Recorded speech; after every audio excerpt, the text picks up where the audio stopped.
We're edging ever closer, 4 weeks and counting now until the greatest show on turf, yes, the Cheltenham Festival. And I say we're just a month out. The final trials are being run. We're getting a much clearer picture of Cheltenham. Yes, Woody's going to dominate. We know that one. 14 favourites he has at present. But the boys are with us once again, looking back on the weekend action.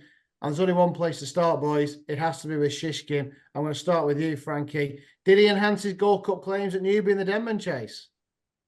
Oh, did he enhance his Gold Cup claims? I think we just found out what we know about him. He's very talented, but he's a bit lazy and still does what he wants. I think he's better than what we saw.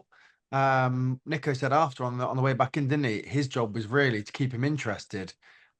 But is he a Gold Cup finisher? I'm not sure. If Galloping Deschamps was in that race, he would have won it by 20 lengths, in my opinion. I know, like I said, Shishkin's a bit lazy, so only does as much as he needs to, but wasn't the strongest race in the world, really, was it? I can't be backing him personally. I was happy that he won, and I thought when he just touched, I think 5 to 6 maybe before the off, that was the chance to get any money on Shishkin for that race, not for the Gold Cup for me. I think Joel, he needs cheek pieces, doesn't he? Give them a whirl.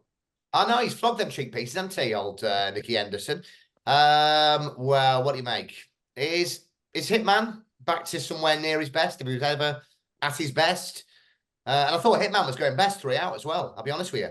Time Anoraks have been on. I was looking at their stuff from the weekend, and they say the race with Making Your Mind Up and Rock My Way, that the handicap was only 2.5 seconds slower than that race, and Shishkin was being pushed along. So it's another one of those. If you backed Edwardstone and Shishkin and the double at the weekend, I don't know why you did, but fair play. You're buying more than buying the pints. And I can tell one person on here definitely put the double on. It's an absolute dirty double. When I saw that 5 to 6 coming in, I could see him there just logging on. Yep, just before the off, Shishkin went in, Edwardstone was already in. Lovely stuff. I think that was the day to make your money. They were both fairly priced in weak races, but they're not Cheltenham Festival races, are they? Yeah, I mean, where do you put now Hitman and Protector Rat? Protector Rat was really keen. I don't think he's done all right to finish off his race, because I thought he'd be out with the washing, because he pulled going past the stands first time. His eyeballs were out. Yeah, he was keen, wasn't he? And he set, well, I don't know, maybe he didn't set a decent pace, as Joel said, but he looked to go off pretty quick. He was keen. Yeah, I think, was it Ruby on ITV said in running he'd have him for the Ryanair, and I thought it's not a bad shout, because he's not going to win a Gold Cup, is he? Do you know what? That's not a bad shout, to be fair. In a shot move, I was in the pub in Frodsham, the home of Gary Barlow, watching it without the sound on.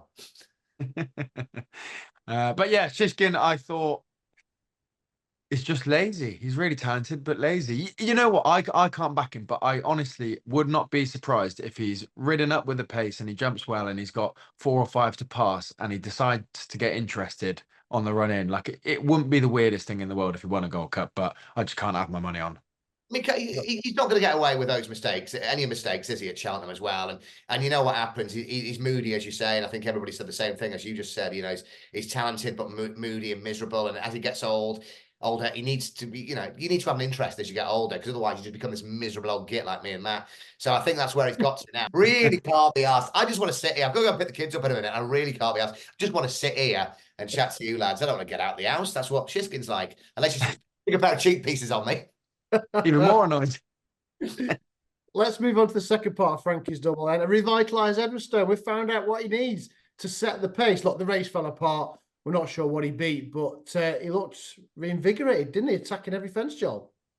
Yeah. I mean, I heard Tom Cannon this morning on the radio saying, that was pretty much back to his best. But Amarilla Sky finished lame. Boot Hill fell again when not looking great. And you thought he length second. Farabula, Savola, what do you call it, from Alicia's. Look, third favourite for Champion Chase. I mean, you're having a bit of a laugh, are you here? El Fabiolo wins that all day long. John Bond probably, if he turns up, is a distant second. And then where's Edwardstone? Is he really going to finish third? You're waiting for the top two to come out. I still wouldn't back Edwardstone. If you back Edwardstone now at 8-1 and the top two come out, would you be happy with your 8-1? Well, the thing is, if we're back to me each way, I would. Yeah, but what happened on Saturday, he's not going to get away with, is he? I mean, Editor de Geek's going to be up there for one. There'll be other pace setters as well. Well, look, Editor in Chief was my nap at the weekend, and Frankie messaged us via Nick Luck, via Racing TV, and he wasn't pulled out until the morning, and this was the night before. So just make sure, lads, you get your money on first. Ante-post, here we are. You know what you're doing. No, I'm a huge fan of Edwardstone. I think last year he put a line through the entire season. This year, I still can't place him at Cheltenham. I'd probably give it a miss. That's my thoughts. Frankie? Yeah, Joel kind of started in the same way. I don't think you should get too excited if we remind ourselves who he beat. And the same, you know, what I just said about Shishkin as well, though, these were the races that they were going to win because they were weak races. Punters Festival is 140 rated handicapper.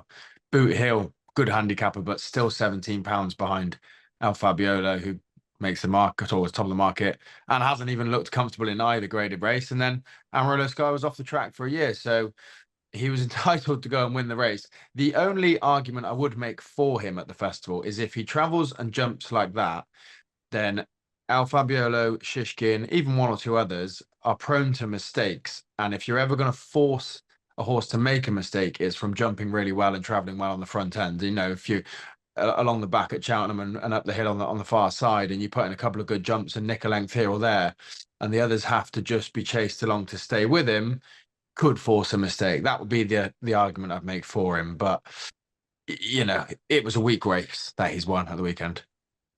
Certainly was, yeah, and it fell apart as well. Right, let's look at some novices. Then there were the two championship kind of clues of the weekend. The Bear and Bingham comes, well, looks like to be the target for handstands after winning the Sydney Banks. This was only 4 runners. It was quite a tightly knit betting heat, but Harry Cobden was really impressed on him, and he thinks that this is the obvious race for him now for Ben Pauling. And he's unbeaten in 4 starts, Frankie. Yeah, done nothing wrong, really, has he? He won his point to point and then won everything since, and now a listed race as well to his successes. So he's done nothing wrong. I think the Irish take it, really. I was having a look back at previous winners, and they've won, I think, 8 or 9 of the last 10. Ballymore's or now bearing Bingham's, and they've all gone into it rated towards, if not in, the 150s. I'm not sure that handstands is that caliber of horse. And as you look at, okay, Ballyboy might go to the Supreme, but even Slade Steele, who was in behind's a Grade 2 winner and a Grade 1 second, Reading Tommy Ron's a Grade 1 winner over in Ireland. I think those are the sorts of horses I'll be siding with rather than one here for Ben Pauling, even though he's a nice horse. This side of the RAC, I'd probably be looking at Gidley Park, probably as best of the English runners. So it was a good performance. I just don't know if he's put himself into the 150 novice hurdler level. Frankie's lukewarm, but Joel, I think you were quite taken with him as well, weren't you?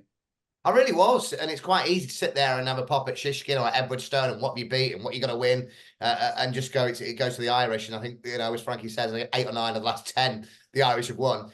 So we're due one. That's another cliche for you. We're due one. However, Ben Pauling's out talking about the raw talent. Kept saying it will make a significant impression at Cheltenham. And I thought it did it well. Ran on well. They keep saying there's excuses for this Django Bay. With James Bowen was on it. He got a stick on Twitter. I'm sure it was James Bowen. I just thought the horse was keen. Maybe unlucky a couple of times, shorter room, but I think out the lot, handstands was well on top of the line, ran on well, and I was really impressed. And I mean, if you're looking at a double figure price there, out of all the English horses, I would not put you off that. I'm not saying it's going to win, but 4 out of 4, including the point. So I was really impressed, and it only cost 135k. So they need to get that back. Yeah, exactly. He's won a few races for that. Let's put about Caldwell Potter. How many races need to win to get the €740,000 back? But I just want to talk about Django Bay as well, because you mentioned him. What would you go with him now? He's won a Grade 1 over 2 miles.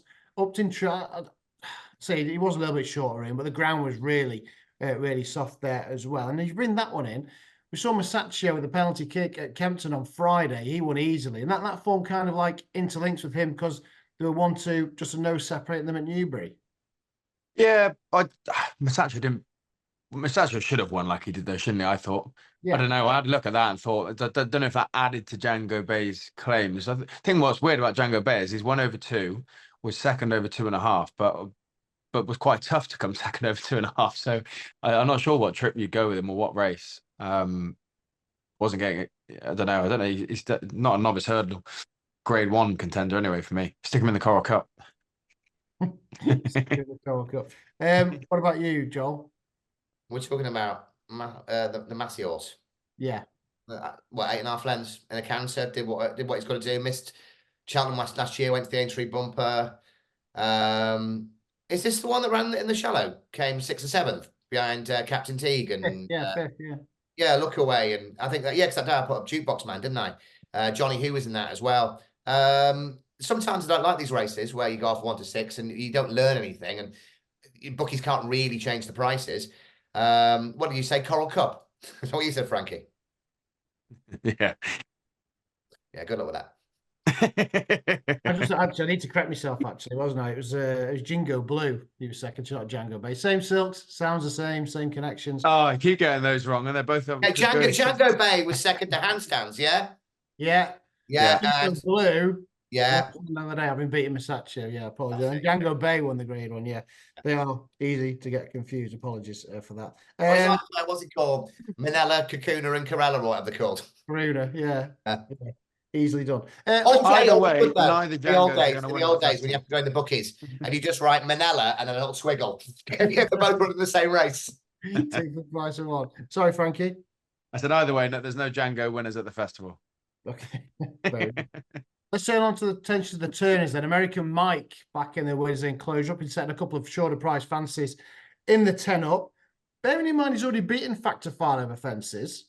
Is he worth an interest at 14 to 1, Joel? Well, this is the horse that was next coming, wasn't it? And last couple of times has been really, really decent. And a little bit like you two on Gaelic Warrior, do I go back? Is the 14 to 1 a little bit tempting? Who was in second in this in the race at the weekend? Nick Rocket, yeah. I watched this again with the sound down. It's not that I hate the Irish commentary, but he was winning easily. Then he was definitely beaten and gone, and then he was just getting up, and it was. I like the way. Roaring Bull! What? Roaring Bull! Roaring Bull! 13 lengths clear of Manella Kakuna, which we're talking about. So the front two pulled clear. I was happy, but it's like the naughty kid at school. You know, it can be naughty or just not good. I think that the turn of the season, though, a couple of decent performances and Turner's here. As much as it pains me, I like this. I like American Mike. He's got to be an each way playing a race that looks likely to cut up as well. Is he definitely going to go to the Turners? I imagine so. That was over 3 miles, wasn't it? He could go to the 3 miler. He could do. Don't know. I'm not convinced the form of Fact Files too much to get carried away. Gordon had like a 4 or 5 timer, didn't he, on the day, I think, and Willie Mullins had a really slow start to the season. And I think if those two raced again, I think that form would turn around, in my opinion. What about? That's why I mentioned this one as well. Obviously, news from Oliver Green's that Iroko, who's out for the season, is back in training and likely to head straight to the festival. Now, he's a festival winner who couldn't have done it any easier at Warwick. I only had the 1 star over fences, but I was really interested with this news because I didn't notice he had the entries in the Arkle and the Turners. And I think if there's going to be a shortener in the coming days, it could well be him, Frankie. Yeah, you're probably right.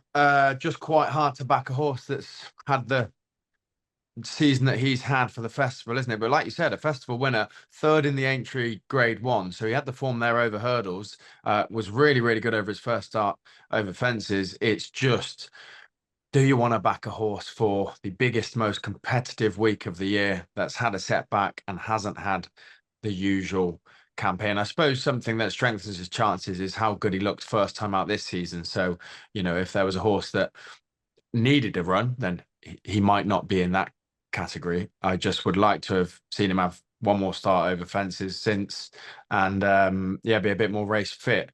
He's one of those frustrating ones. I'm not brave enough to back him, but you can't say he won't win. No, true, but it's just interesting that he's got him back filming, back ready to tackle the Turners. John. Yeah, I'm excited here. Wasn't it the sole of the foot injury? Yeah, he's ruled out for the season. Yeah, I know, but that was it. I mean, for any of you foot fetish people, there you go. That'll get your likes and subscribes up. Shows your feet. I think it's just that bit, isn't it? You know, it's that bit, like when you stand on Lego or a bit of a piano or something, or a Or an drawing. upturn plug. Yeah, one of those. I mean, class on Chase debut. Got that injury in November. What happens to the prices here? Because I just put a line through it. You know, did people, the bookies, Betfred just leave it in at a price instead of, there's no jiggery pokery going off where you go, oh, he's out for the season. Because he wasn't put in until he got the entries, because the entries come through and he had an entry, therefore he was priced up because he was out for the season. But why has he got an entry if he's out for the season? And obviously, he's back in full work, we believe, Oliver Green all has said, and he's going to go straight there via Racecourse Galloping Forward as well. So he's in it really intriguing. He adds another dimension to this now. I was really excited. Who owns it? Mr. McManus. All right, okay. No, I just wondered. That's all. Oh, by the way, just have a look at this. American Mike is not in the Brown Advisor. He's not got an entry for that, only in the turns. Okay. Yeah, so unless he doesn't go at all and they save him for something else, potentially. Right, let's switch our attention to the Mares' Chase then. Allegra Devassi, runner-up in it last year. She looked pretty good, didn't she? I kind of thought she was like the female Gaelic warrior. If you watch the way she jumped the second fence, she went right almost towards the stands, but she straightened out and she won very easily. Can she go one better 12 months on, Frankie?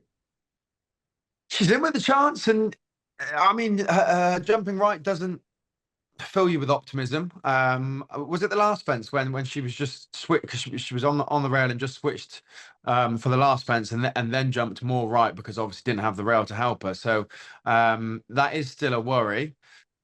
She was second last year and then kind of fell off. I don't know whether just maybe needed a bit of a break, but didn't perform as well at Fairyhouse and then even worse at Punchestown for whatever reason. But after 195-day break, won on reappearance in November and has put in a good performance as well at the weekend. So she goes into it looking in better form than she finished the season in last year. And obviously last year's second is actually well in with a chance. But if it wasn't too boring, I think I'd already be putting up Dino Blue as the Mares' Chase Ante-post selection. And the prices won't do much, so there's no point, is there? But she's in kind of nap territory for the shorties across the week for me. That second to El Fabiolo, and even beforehand beating some of the boys, I know, getting a bit of weight, but she's been racing in decent company, doing it well, and looks again to be going in really good form. So Allegra Devassi, impressive.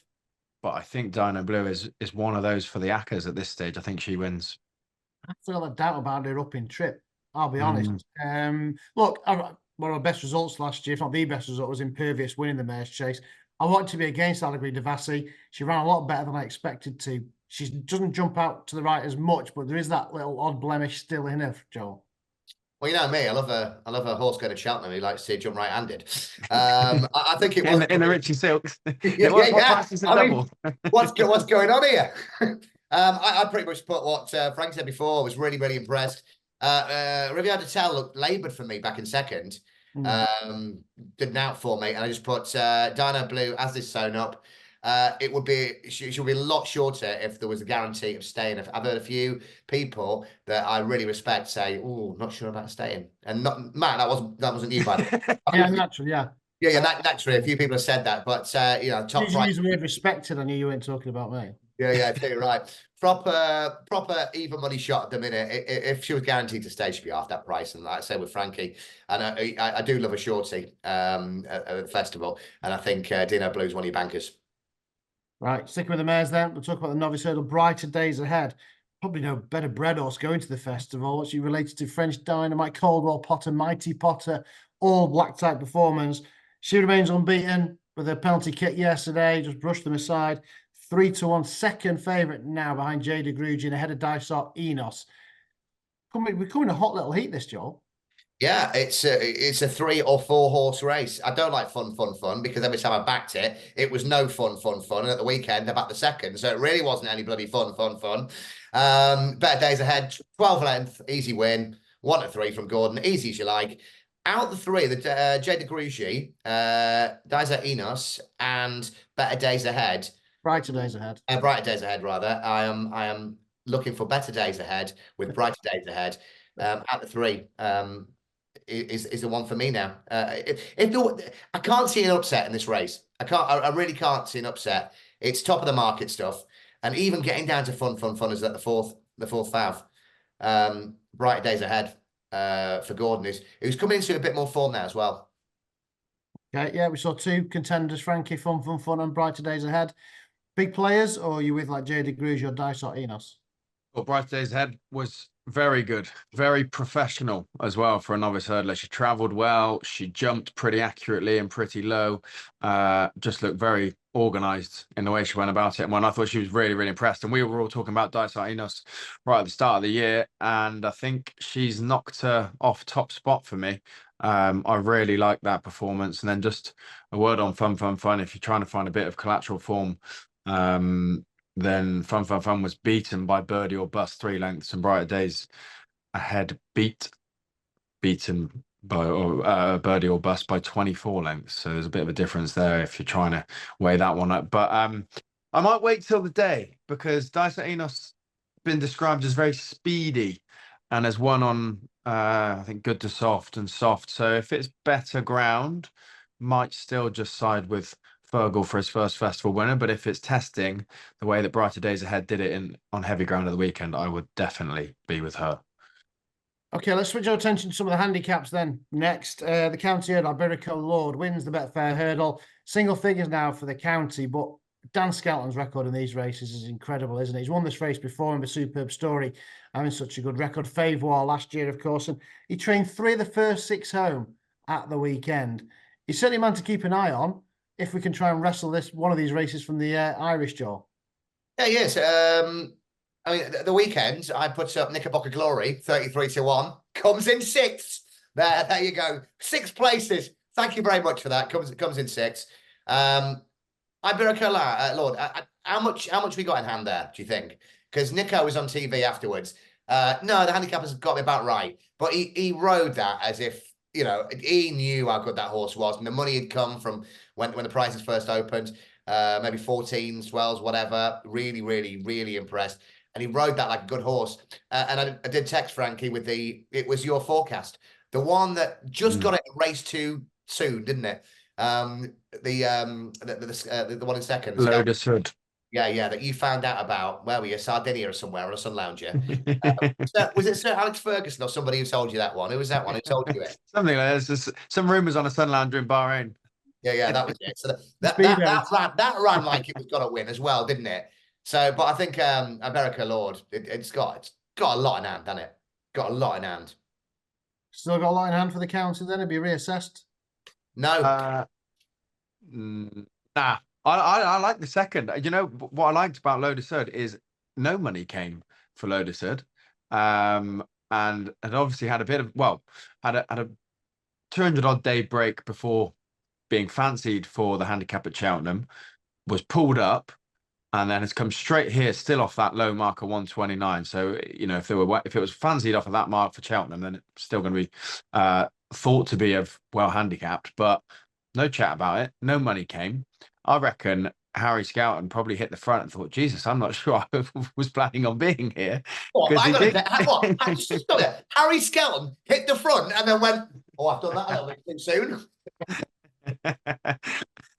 Well, I mean, like it was traveling so well, and the race did, like, the horses just started kind of tiring, and Lotus didn't. Alberico Lord was obviously on the other side and came through, but I'd say that, well, don't get me wrong, you'd like to have won the Betfred Hurdle, and once he was in with the chance, he obviously read it to try and win, but I don't know if they were planning on having a crack at that, and I think that could be one to have a look at. And then Favre went off 50-1 for the Betfred Hurdle, despite winning at the festival last year off just £3 lower. So they've done the old Langadang technique with that one, haven't they? And ran a good race into 5th. But that's a good prep for the festival. So we'll wait and see what happens to the handicap, particularly with Lotus Hood. How much he will go up is quite key for me. But I think the fact that it wasn't supported in the market, got there quite nicely, and finished second is of interest.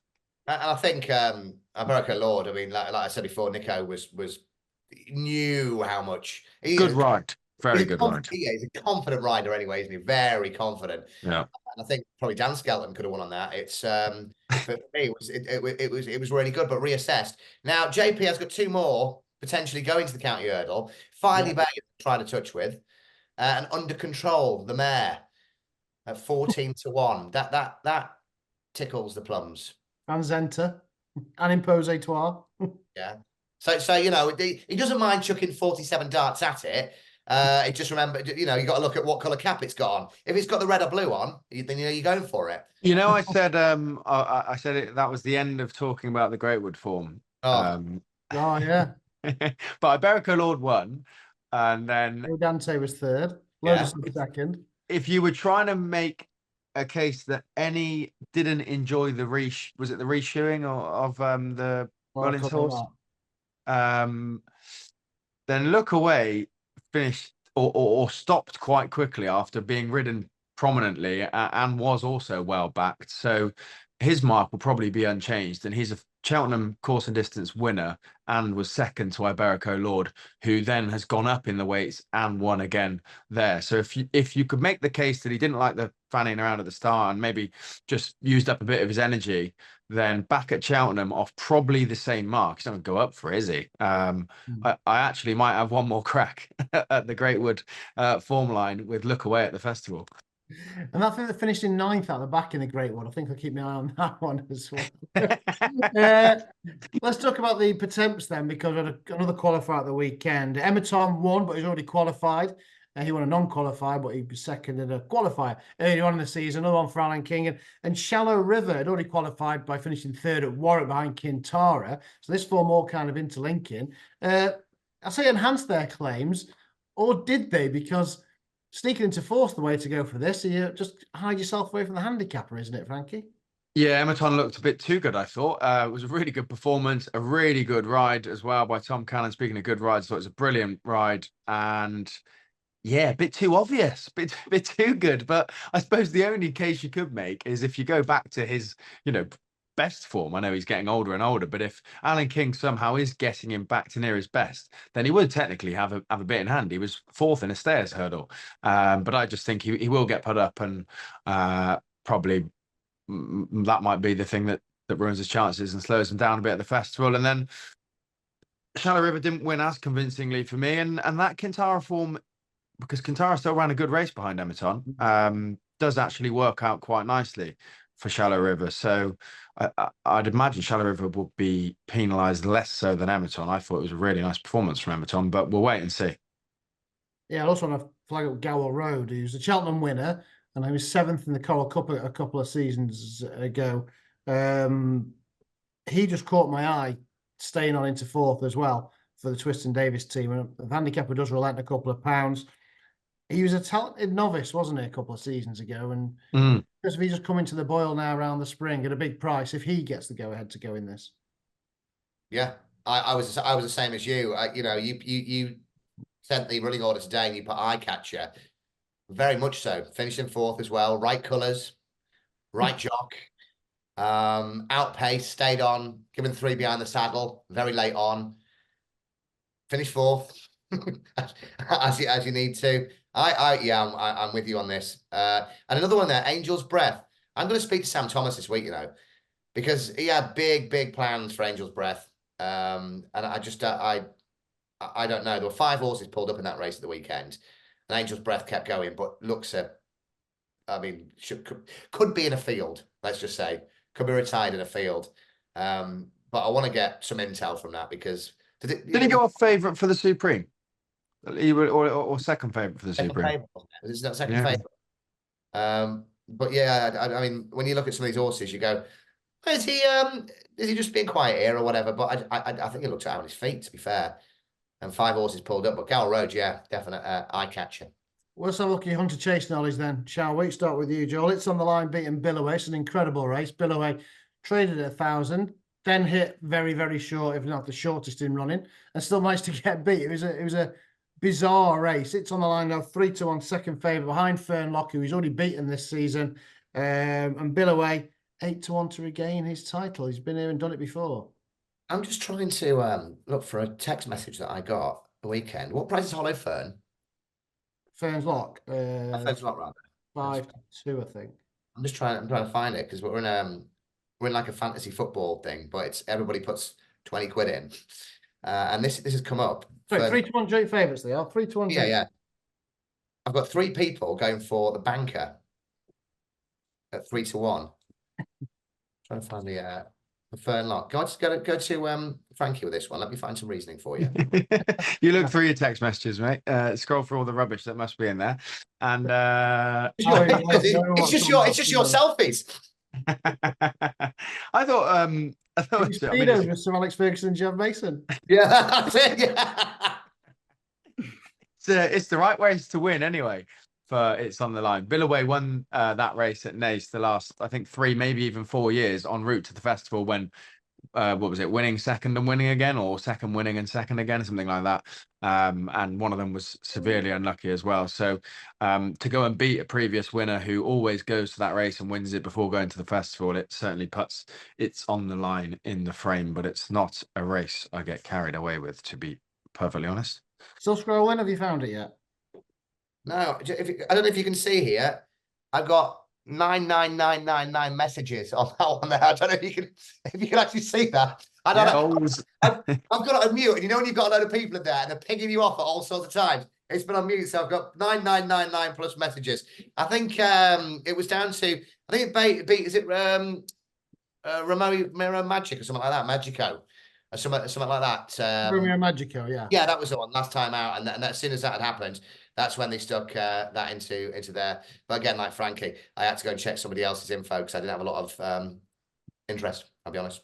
Okay. I know you do like the bumper, though. Oh, yes. 2 winners on Sunday. Oh, T-Shan and Cantico, 7s and 12s respectively now after their weekend romps. Oh, T-Shan, mate. T-Shan, right. It might have been a load of, old bags in there, but looked mighty impressive. And it's English. And it was like, this is great. Might get lapped if it goes to champion bumper. Would they not go to Aintree? Well, Nichols went with Captain Teague third last year, so you might go Aintree. No, I'm just thinking, as an easy option because the champion bumper is pretty much wide open. Every time up until the day a horse races and wins half decent, you don't know what it's beat, it will go off second favourite. How many times have we seen that? Again, to the naked eye, T-Shan, absolutely phenomenal.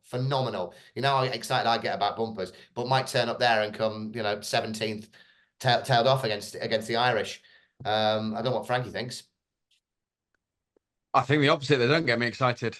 I mean, we see them a handful of times. You don't know what they're beating. You just go, oh, that travelled well, that won well, that picked up well. And we sort it out on the day at Cheltenham. What I get excited about is when you're backing them next year, when the 1, 2, 3, 4, and 5 go into a novice hurdle and you get to find a price sometimes on one of them. You might get, just below evens on a horse that was third in the Cheltenham champion bumper, and you can have a crack at it to jump its hurdle as well. But I don't really care so much for the champion bumper at the moment. I would like the look most of Jasmine Devou would be my selection, but again, just because the way that it hit the line was really impressive. But yeah, we'll find out on the day. I rarely have a bet in it. Actually, I have a bet in it on course. Yeah, I never have any money. Never have any money on before I've got there. But it's the end of the day on Wednesday, and you think, oh, I'll chuck 20 quid on that. But yeah, I don't get carried away with it.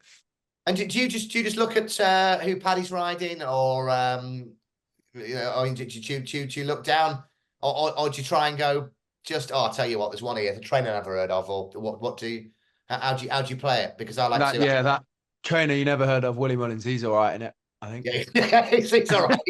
He's a good. He's not. Do you know what I've just said? I don't care for 2 races, so I'm probably going to back Jasmine Devou and this is where your nap comes now, It's isn't on it? the Line double, the Hunters Chase and the bumper double, two crap races. Right, let's just have a look at some of the punters, Frankie, that have been messaging you across your social media platforms. We have got somebody's name's not on here. You might have it though. It says Hewitt wins the Gold Cup if decent ground. A fair point, but what happens if it is decent ground is the entire of racing TV, ITV, social media goes, oh my God, Hewitt's going to win the Gold Cup. Shark's getting on to every interview saying, oh, we're going to win the Gold Cup. The sun's shining.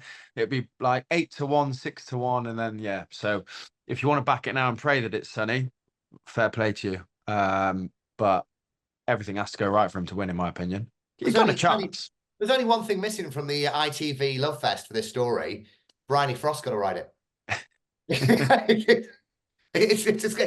there, isn't it? It's there. It's there. Right. Jack Barnes, FFC, says Slade Steele up and down the lines. This is what I can get on board with, Joel. Come on then. Reasoning. Come on. Ballyburn wins the Supreme and Slade Steele wins the Ballymore. Well, no, it was a case of how he won 2 starts ago, just how tenacious he was and how he battled.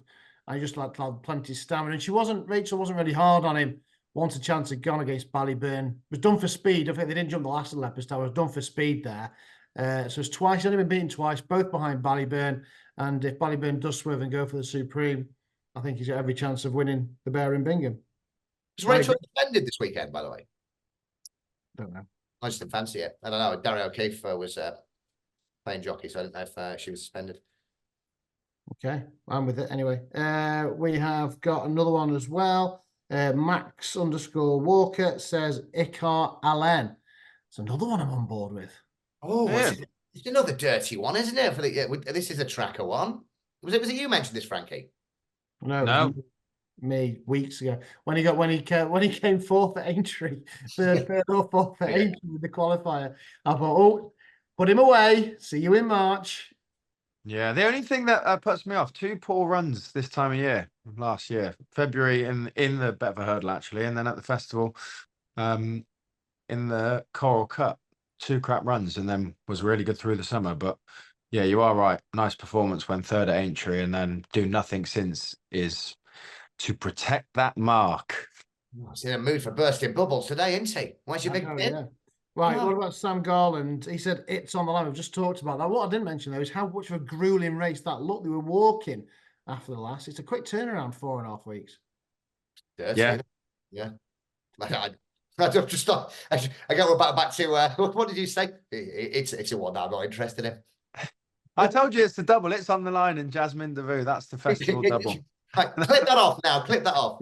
I've got the winner of the champion bumper and the Hunters Chase in a double. The smallest stakes of the week on them. Jack Colbert says you ought to know for the bumper. Now, I actually backed this one at the Dublin Racing Festival. When a cracker went second to Julia Boat Machine. I can't see it turning the form around. No, I mean that's it's the relative to Joya Machin, which I'm still waiting for to. That was the same time as American Mike, wasn't it? Was going to be a really big star with Facile Vega, and it was like those 3 you look at and you go, oh, these going to be great.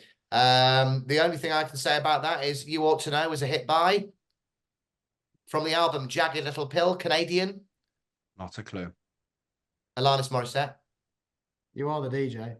Yeah, and he's got no idea who she is. Me? Yeah. Either of you. Never heard of Alanis. I can't see Alanis Morissette. Ironic. I can't see it turning. What price would it be? 20s, something like that? Yeah, plus I think he was 10-1 last week, wasn't he? I can't see him turn the form around. Weekend Insider UK. I thought Brighter Days Ahead looked really good yesterday. I think we all did, didn't we? But yeah. But won by 12.5 lengths easy. And it's my pick now for that race, beating Dysart Enos and Jade Grugier. Are we all in agreement that Bright Days Ahead will probably beat Dysart Enos now, are we? We've lost another English. I've written down Better Day Ahead, so I'm which isn't a mare. Connor McAloon 13, James de Burley for the Ultima. I can see the reasoning. I just think the English handicapper may handicap him out of it. Yeah, he'll be in the 150s probably, won't he, coming over here, which is pretty high.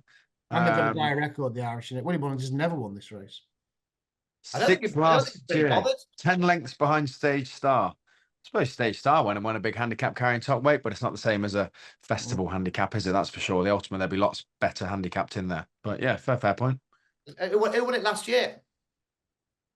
The Grand National winner, Court Rambler. Yeah, could never win a Grand National like that. No, he couldn't, could he? Might win a Gold Cup though. That's been clipped up. Yeah. That's going to haunt me for the rest of my life. I'm just going to see over the years how much I've aged. If that clip keeps going up. Court Rambler cannot win a Gold Cup. I cannot win a Grand National. Tour Blizzard, Brandy Love each way in the mares. That, Joel? This was a Frankie one last year, wasn't it? It was, yeah. Brandy Love. Yeah, didn't quite happen for me and Brandy. Yeah, so it's not for this year either? Nah. Struggle to back a horse that just underperforms. Well, last year you were backing it on a bit of hype, weren't you? Donnelly's bought it and did have some previous good form, threw in a few bad runs, and you thought, right, here we go. I've got it back to her best, and it wasn't good enough, really. And we know where I stand for that. It's love envoi each way, particularly if it's testing conditions, and if it's quick ground, then and you fancy backing a short one, Lossy Mouth will probably win it, but. Yeah, Tour Blizzard said Brandy Love each way in the mares. Obvious one, really, each way. Does like coming second. Right, let's move on to our Ante-post pick for the week. You have to get it in. It's our third year in a row we've got that in. You know the pact. You've just got to stay straight faced. Let him move on. Oh, yeah. Yeah, so we pick that one up. Ante-post bets. Our 6 Ante-post bets for the portfolio. I think Joel was due to go first this week. Yeah, Secret Squirrel, I put up 100-1. That came second to a Nichols horse. Do you know, just going back to that, actually, I backed it. I was disappointed he got beat, but with the story that came out, going to be looking after Firefly, it was actually one that I didn't mind getting beaten. Oh, I completely agree. Sometimes you don't mind, and we mentioned that before. Keegan Kirkby, and it was one of those things, and it was really nice from Harry afterwards. 100-1. It's probably now 200-1. I've got 3 or 4 this week, but I think I'm going to take a under radar one. Not even under radar, it's under control for the county hurdle. The one that I'm Berwick Lord's favourite for, and JP's got 5 or 6 already in this. Finey Babe, tried to land a touch with that before. Under control, the mare, 14-1. Have said that looking for a bit of better ground, and yeah, 14-1 as opposed to 7-8-1 at Berwick Lord. Should go, and it's a JP horse.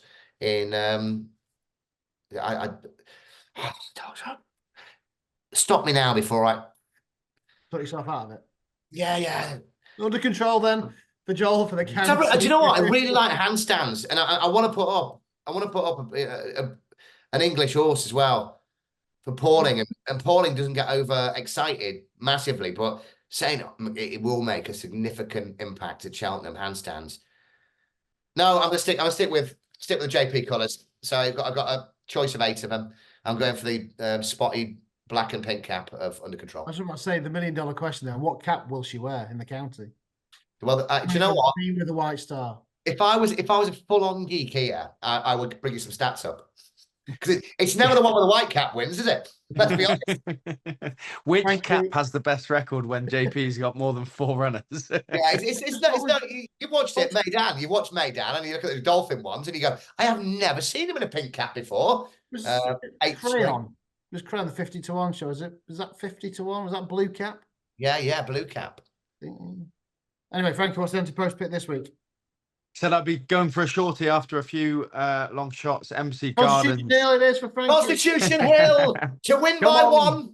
I thought I was actually tempted to wind everyone up and have State Man each way as my Ante-post selection this week. Hey, I've already backed it. Already backed State Man each way. Anytime it goes out to 4-1, I'll be 10 each way on it because it will finish second. And Constitution Hill, as we know, Nicky doesn't like to run them. If it doesn't go, then there you go. What you're looking at there. The each way Trixie is State Man, John Bon, and Jenny's Destiny. They are all coming second, and one and something weird things. Brandy Love.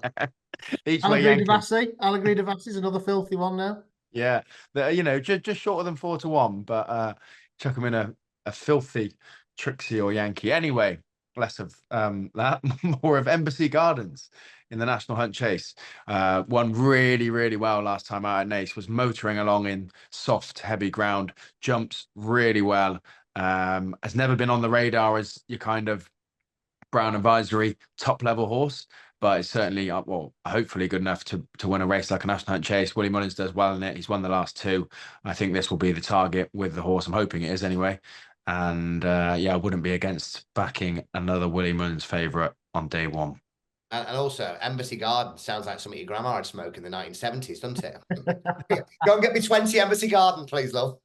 I actually agree with Jack Barnes FFC, who messaged Frankie on, I think it was Insta, wasn't it? And the Slade Steele up and down the lines, where he said, he is my pick for the Bear and Bingham. Guessing Ballyburn will go to the Supreme. And so I was really taken with Slade Steele. Not only to beat King of Kingsfield on his debut, which has obviously gone on to run very well in the Grade 1 company. It was his win next time out of a 2.5 mile in Grade 2 company, when they're all kind of bunched coming to the last, but his attitude was brilliant and just fought out all the way to the line. It looked like he was going to come off second best, but he wasn't to be denied. And everything else well beaten off behind Ballyburn when they didn't jump the last at Leopardstown at the DRF. So, yeah, I'm a big fan of Slade. I think Ruby Walsh should put up this week as well, saying it's the one to be on. And Rob having a really good time of things as well. So I think Slade Steele in the Bear and Bingham, I'm going to add to my list.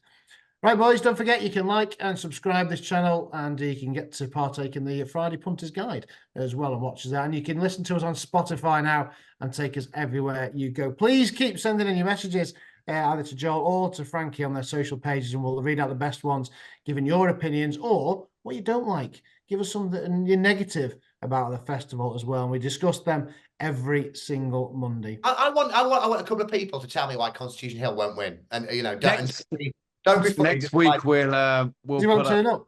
Is there a reason? If somebody sits there and it's got 7 pages of stats or whatever, why Constitution Hill can't win, I'll read every single word of it out as long as it makes sense. Or something like that. Frankie, we're doing a show next week on what can't win. Yeah. Yeah. It'll be about 20 hours long. Well, what can't win less than 3 to 1? Okay. Get it, Warrior. Oh, it's good now. That's the one that's missed about. Hey, you're not getting 3 to 1 now, mate. 33 to 1. I know. Marine National this weekend. Some more trials at Haydock, Lompress. And Ascot Chase. Love that horse. But can he make it? Look, if he wins well, he'll be the #1 British challenger. We had a Shishkin, won't he? Yeah, well, we should win well. Win well. And then we not long till the festival, though. Yeah. No, 4 weeks on Tuesday. Oh.